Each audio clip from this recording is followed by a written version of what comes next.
sirkus dan Taman Safari itu tahun sekitar 76.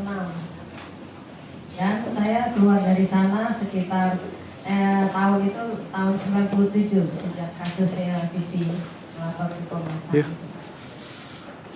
Jadi gimana awalnya ini, saya hari-harinya di sana waktu saya pertama kali ikut pihak orientasi sirkus waktu masih kecil itu, saya hari-harinya ya dilatih latihan setiap hari, latihan sampai dengan bisa bermain sirkus. Dan hari-harinya ya setiap hari seperti itu, dan sampai usia remaja, sampai usia sekitar. Jadi di pertengahan latihan itu memang seringkali suka ada perlakuan kasar gitu. Jadi semena-mena mereka aja mau tindak kekerasan gitu ya. Jadi untuk kasarnya beda ceritakan. Ya seperti dipukulin gitu, dipukulin kalau ada salah apa sedikit dipukul gitu. Tahun 76 itu Ibu Ida umur berapa, Bu? Sekitar 5 tahun, sekitar kurang lebih. Ya Allah. Nah, terus pada tahun 89 akhir, pada saat itu saya main terapis akrobatik udara itu, saya jatuh pada saat show tahun 89. Nah, setelah saya jatuh itu, saya nggak langsung dibawa ke rumah sakit. Jadi saya masih istilahnya cuma dirawat di dalam cukup lama lah di situ saya jerat, karena mereka juga nggak tahu saya kenapa. Pokoknya intinya saya cuma dibantu dipijit sama teman gitu ya. Jadi pada akhirnya tapi karena kondisi saya semakin parah gitu, pinggang saya udah agak bengkak dan saya cuma bisa nahan sakit aja waktu itu. Jadi saya cuma di dalam belakang panggung dipijit-pijit begitu. Ternyata akhirnya itu ada yang menyarankan dibawa ke rumah sakit. Dibawa ke rumah sakit itu pada saat itu di Kota Lampung. Nah, satu malam saya nunggu di sana. Yang saya rasain waktu itu cuma sakit doang, jadi saya cuma nangis doang, kagak bisa apa-apa gitu. Dibantu teman saya, dipijit-pijit doang, belum dia apa-apain. Sampai satu malaman setelah paginya baru dapat penanganan gips. Jadi di gips saya punya badan, ternyata saya patah tulang belakang. Patah tulang belakang, setelah di gips saya udah nggak ngerasain sakit banget karena mungkin dibius ya. Jadi saya udah nggak ngerasain waktu di gips badan saya setengah itu. Akhirnya nggak lama saya dibawa ke Jakarta, baru dioperasi di Sumber Waras. Nah, setelah itu saya menjalani operasi kurang lebih satu bulan lebih saya di rumah sakit. Setelah di rumah sakit itu saya dapat perawatan deh, setelah dioperasi terapi. Nggak lama saya dibawa pulang ke rumah bosnya yang di Pondok Indah. Di situ saya masih ada terapi. Nggak lama saya baru dipertemukan sama orang keluarga saya, karena udah sekian lama nggak ketemu sejak saya dibawa sejak tahun 76 itu saya udah nggak pernah ketemu lagi.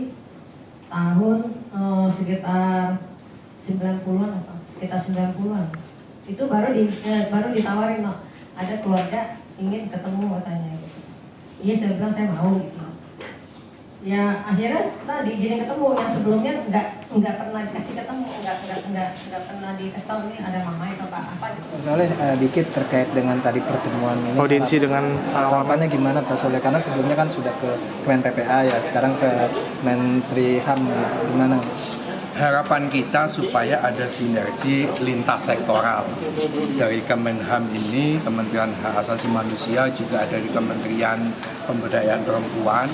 Semua harus bersatu, menurut saya segera membentuk tim pencari fakta. Karena apa yang dilakukan oleh Komnas HAM tahun 97 saat itu tentu tidak komprehensif. Tidak semua korban-korban itu dimintai pendapat terhadap kejadian-kejadian yang mereka alami, sebab saat itu sudah banyak yang lari-lari semua. Nah sekarang mumpung para korban itu bersatu, kumpul, maka harus didengar. Ketika sudah didengar, ternyata masih banyak juga korban-korban yang masih di dalam Taman Safari, tentu itu harus diselamatkan.